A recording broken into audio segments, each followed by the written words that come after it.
Ils sont juifs, musulmans ou encore chrétiens. Ils vivent ensemble dans de nombreuses villes en Israël. Mais le contexte sécuritaire et les tensions s'importent dans ces localités et impactent le quotidien de ces citoyens israéliens. L'association Israeli Congress, avec l'université Bar-Ilan de Tel Aviv, a interrogé 1140 Israéliens, juifs et arabes qui vivent dans des villes mixtes comme Lod, Jaffa, Akko ou encore Haïfa. Et les réponses sont édifiantes à la question « Juifs et arabes peuvent-ils vivre ensemble dans ces localités ?»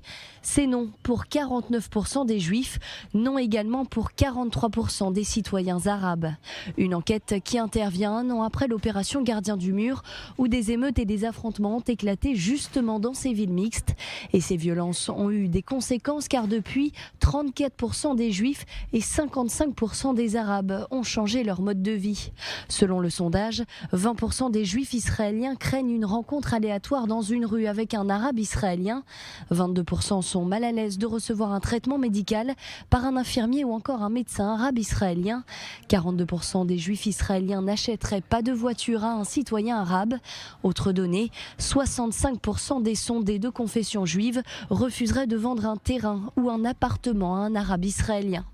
Crainte également pour la population arabe de ces villes mixtes. 38% d'entre eux déclarent avoir peur d'exprimer leur position en public et 48% sur leur lieu de travail. 40% des arabes israéliens ressentiraient de l'hostilité de la part des juifs israéliens dans les transports en commun, les lieux de divertissement, les magasins ou encore dans les administrations. Mais si la méfiance a augmenté depuis les violences de l'année dernière, la plupart des citoyens veulent faire changer les choses. Les événements de mai 2021 ont laissé une empreinte profonde sur les citoyens arabes et juifs et ont encore accru les peurs et la crainte entre les populations dans les villes concernées.